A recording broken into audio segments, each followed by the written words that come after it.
Nah, objek antariksa 3I Atlas baru saja melesat melewati matahari.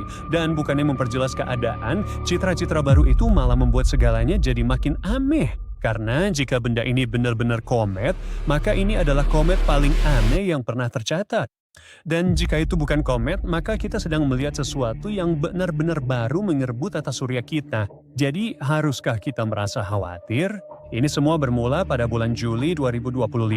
Astronom pengguna teleskop survei Atlas di Chili melihat objek redup yang bergerak sangat cepat, sesuatu yang belum pernah mereka lihat sebelumnya. Itulah pandangan pertama kita pada 3I Atlas. Dan seketika itu juga para ilmuwan punya banyak pertanyaan. Dari mana asalnya? Terbuat dari apa benda itu? Tapi yang lebih penting, benda apa ini sebenarnya? Sekilas, ini hampir terlihat seperti sel kecil kan? Seperti sesuatu di bawah mikroskop dengan pusat terang seperti nukleus dan lapisan luar yang kabur ini. Tapi saat kita melihatnya dari sudut yang berbeda, misterinya pun terungkap. Kilauan itu sebenarnya adalah ekor komet. Justru karena ia terlihat dan berperilaku seperti komet, NASA akhirnya mengkonfirmasinya.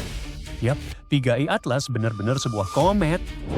Petunjuk besarnya adalah ia memiliki nukleus es dan koma, yaitu awan gas dan debu yang bersinar di sekelilingnya. Tapi komet ini sangat istimewa karena tidak berasal dari tata surya kita sendiri. Ia datang dari tempat lain di Bima Sakti, dan itu sangatlah langka. Sebagai gambaran, kita hanya pernah melihat 3 objek seperti ini. Dua kunjungan antar bintang pertama adalah Oumuamua yang terkenal dan komet Borisov. Dan sekarang 3I Atlas. Keren! Tapi Anda mungkin bertanya-tanya, bagaimana kita tahu itu benar-benar berasal dari luar tata surya kita? Begini, komet normal terikat pada matahari. Mereka berayun di sekitarnya dalam orbit melingkar yang besar. Tapi 3I Atlas tidak melakukan itu. Kecepatan dan lintasannya yang gila menunjukkan bahwa ia tidak berada pada orbit tertutup di sekitar matahari, dan satu-satunya penjelasan logis adalah ia berasal dari sistem bintang lain dan masuk ke sistem kita secara tidak sengaja. Dengan kata lain, ini hanyalah pengunjung yang melewati tata surya kita dengan kecepatan yang luar biasa. Saat pertama kali kita melihatnya, kecepatannya sekitar 137.000 mil per jam. Objek ini mungkin menghabiskan jutaan tahun menjelajahi ruang angkasa hanya untuk mampir di tata surya kita beberapa bulan. Setelah kunjungan singkat ini, ia akan lenyap ke ruang antar bintang dan takkan pernah kita lihat lagi. Baru-baru ini, 2 satelit Badan Antariksa Eropa bersama beberapa wahana antariksa NASA di dekat Mars menangkap citra baru 3I Atlas yang melesat saat melewati planet merah. Dan salah satu gambar itu cukup luar biasa, menunjukkan awan atom hidrogen di sekitar komet tersebut. Para ilmuwan cukup bersemangat tentang itu, karena setiap informasi yang kita dapat dari pengunjung ini penting. Karena kenyataannya masih banyak pertanyaan yang belum terjawab tentang objek ini, dimulai dari ukurannya. Kita belum bisa memastikannya, tapi NASA bilang ukurannya bisa antara 1.400 kaki hingga sekitar 3,5 mil.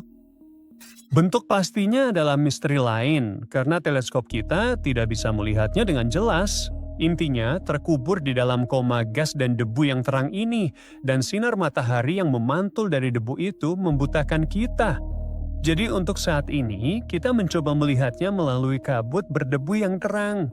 Jika Anda menggabungkan semuanya, perilakunya, kimianya, dan gambar yang kita dapat sejauh ini, semuanya menunjukkan 3I Atlas adalah komet. Tapi meski begitu, masih ada beberapa ide yang cukup kontroversial yang beredar tentang apa sebenarnya objek itu. Tak lama setelah ditemukan, astrofisikawan Harvard Avi Loeb mengatakan mungkin ada 30 hingga 40% peluang objek ini bukan bentukan alami. Komentar itu memicu kehebohan daring dengan orang-orang menduga kemungkinan liar, seperti mungkin itu teknologi luar angkasa atau lebih buruk, ancaman bagi bumi. Menurut teori ini, 3 Atlas mungkin merupakan kapal induk luar angkasa yang sangat besar. Lintasannya yang aneh bisa berarti ia mengirim satelit kecil ke Jupiter untuk mengumpulkan info bagi peradaban luar angkasa. Jadi dalam versi cerita itu, ini bukan sekedar komet, ini pada dasarnya adalah teknologi mata-mata luar angkasa yang canggih. Tapi kemudian pertanyaan jelasnya adalah mengapa memata-matai Jupiter kan? Maksud saya, bukankah bumi akan jauh lebih menarik bagi peradaban antar bintang? Nah, dalam teori ini, Jupiter adalah targetnya karena ukurannya jauh lebih besar dari bumi dan planet tetangga lainnya. Idenya adalah planet sebesar itu bisa bertindak sebagai semacam suar antar bintang, sesuatu yang menonjol dari kejauhan. Wilayah di dekat Jupiter adalah alasan besar lainnya, hampir seperti tempat parkir ideal di mana teknologi luar angkasa bisa singgah tanpa menggunakan banyak bahan bakar sama sekali. Dengan kata lain, jika Anda ingin menempatkan satelit canggih di suatu tempat untuk mengamati planet, nah itu lokasi yang utama. Cukup keren ya? Tapi semenyenangkan apapun teori itu, kita harus kembali ke kenyataan sejenak. Menurut Badan Antariksa Utama, benda ini adalah komet. Kasus selesai. Tapi label itu tidak membuatnya jadi kurang istimewa. Ketiga, Atlas tetaplah benda yang sangat aneh dalam artian yang baik. Dan ia menonjol karena banyak alasan. Mari kita lihat 3 yang paling penting. Pertama, objek ini udah tua. Maksudnya sangat tua, lebih tua dari saya. Ilmuwan mengira ia telah menjelajahi ruang angkasa selama setidaknya 7 miliar tahun. Itu sangat lama sekali hingga ia terbentuk bahkan sebelum matahari dan bumi kita ada. Jadi ya, ini mungkin benda paling kuno yang pernah kita lihat di lingkungan kosmik kita. Kedua, cahayanya. Komet terkadang bisa terlihat agak hijau dan inilah alasannya. Saat komet mendekati matahari, es di dalamnya memanas dan mulai melepaskan gas. Saya tahu rasanya. Sebagian gas itu terbuat dari molekul berbasis karbon, terutama yang disebut karbon diatomik atau C2. Saat sinar matahari mengenai molekul itu, mereka menyala, dan bagi kita, cahaya itu tampak hijau.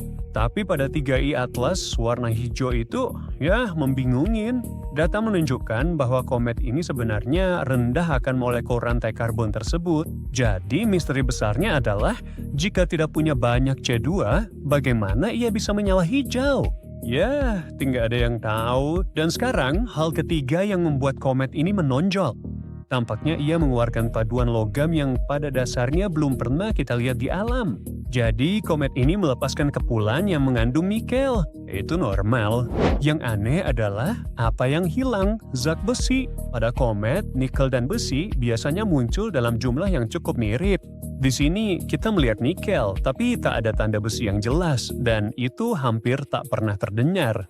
Jika datanya benar, itu merujuk pada paduan nikel tetrakarbonil, sesuatu yang hanya pernah kita lihat di proses industri buatan manusia, bukan di luar angkasa. Tidak ada objek lain yang diketahui menunjukkan tanda semacam ini. Nah, sekarang setelah Anda mengenal 3I garis miring Atlas, kita harus menjawab pertanyaan terbesar. Apakah itu ancaman bagi kita? Kabar baik? Tidak, komet itu tidak berbahaya dan ia akan tetap sangat jauh dari bumi, jadi kita semua bisa bernafas lega. Ya, saya merasa lebih baik. Meski tidak berbahaya, melacaknya sangat berharga bagi pertahanan planet. Begini, Badan Antariksa selalu mengawasi asteroid dan komet, menghitung orbitnya, dan memastikan kita mendapat peringatan jika ada sesuatu yang menuju ke arah kita. Tapi 3I garis miring Atlas memberi mereka sesuatu yang baru untuk dipraktekkan. Ini pertama kalinya data pelacakan dari pesawat ruang angkasa yang mengorbit planet lain resmi dikirim ke dan diterima oleh pusat planet kecil. Itu basis data global besar, tempat pengamatan asteroid dan komet dikumpulkan dan diperiksa agar ilmuwan dimanapun tetap sepaham. Jadi, bisa dibilang 3I garis miring Atlas itu seperti sebuah latihan. Mengumpulkan data seperti ini dari pengaturan baru membantu peneliti mempertajam metode dan meningkatkan deteksi objek luar angkasa di masa depan. Dan itu berarti deteksi yang lebih baik, pelacakan yang lebih cepat, dan kesiapan yang lebih matang untuk berjaga-jaga jika pengunjung berikutnya tidak begitu ramah. Waduh!